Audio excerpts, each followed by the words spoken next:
Jika di Padang ada Buya Hamka, maka di Aceh ada Ali Hasmi.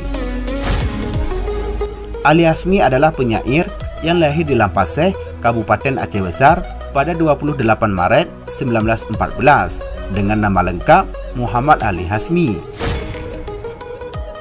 Dia dikenal dalam dunia sastra pertama kali sebagai penyair pujangga baru dengan sajaknya berjudul Menyesa yang banyak dikenang orang.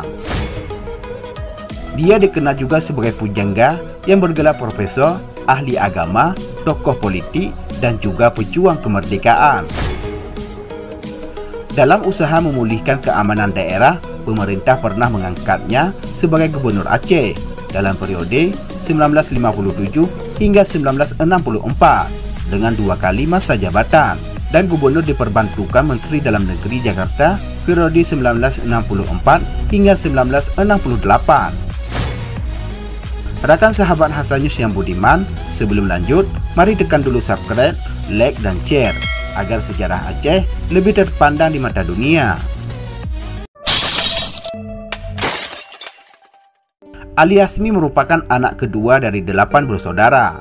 Ayahnya bernama Tengku Hashim, merupakan anak panglima perang Pang Abbas yang turut berperang melawan tentara kolonial Belanda dalam Perang Belanda di Aceh. Ali Hasmi meninggal di Banda Aceh 8 Januari 1998. Ali Hasmi menikah dengan Zuriyah Aziz tanggal 14 Agustus 1941. Saat itu ia berusia 27 tahun, sedangkan istrinya berusia 15 tahun. Mereka dikaruniai 7 orang anak. Pada masa mudanya, Ali Hasmi dikenal sangat aktif di organisasi kepemudaan, di antaranya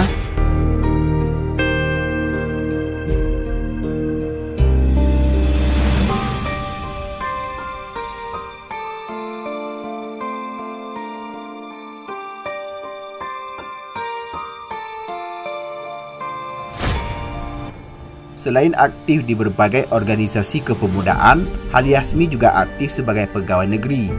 Dia pernah menjadi Kepala Jawatan Sosial Daerah Aceh tahun 1946 hingga 1947 dan Inspektur Kepala Jawatan Sosial Sumatera Utara pada tahun 1949. Tahun 1966, ia pensiun dini dari pegawai negeri. Setelah tidak lagi memegang jabatan di pemerintahan, Ali Hasmi diangkat sebagai Dekan Fakultas Dakwah IAIN pada tahun 1968.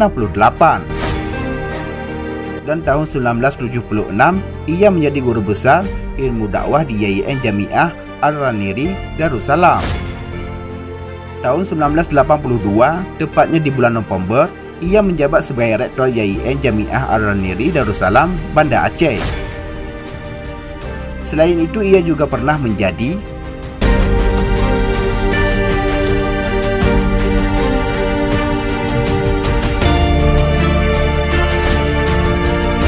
semasa kanak-kanak. Ali Hasmi muda bersekolah di Montasik pada sekolah Belanda. Sore hari ia belajar di sekolah agama semacam pesantren yang disebut Daya, dan malam hari meneruskan belajar agama di Menasa. Pada tahun 1930 mengikuti ayahnya di Selimum yang sepeninggal ibunya menikah lagi. Di sana ia melanjutkan sekolah di Sanawiyah yang ditamatkannya dalam 3 tahun. Kemudian ia berangkat ke Padang Panjang untuk melanjutkan sekolahnya di Tawalib School tingkat menengah selama 3 tahun.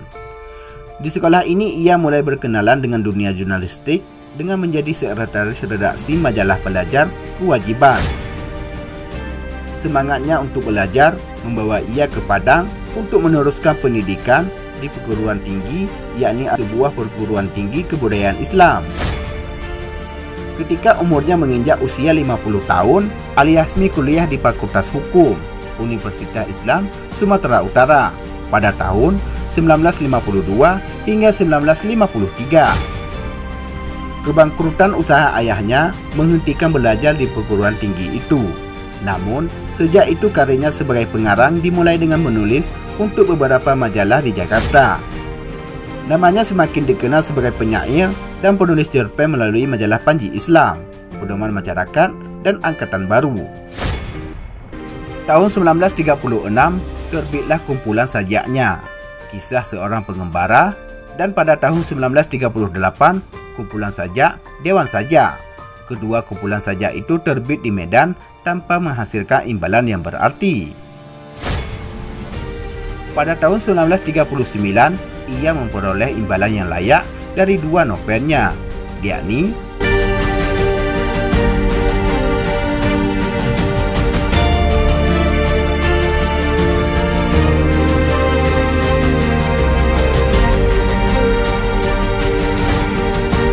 Habib Jassim menyebut Ali Hasmi sebagai penyair Islam dan penyair kebangsaan. Semangat kebangsaannya itu antara lain terungkap dalam sebuah sajak yang berjudul Sawah, yang dengan halus menyindir nasib Indonesia di bawah penjajahan orang Belanda yang mengangkut kekayaan Indonesia ke negerinya. Nah, demikianlah liputan Bahasa News.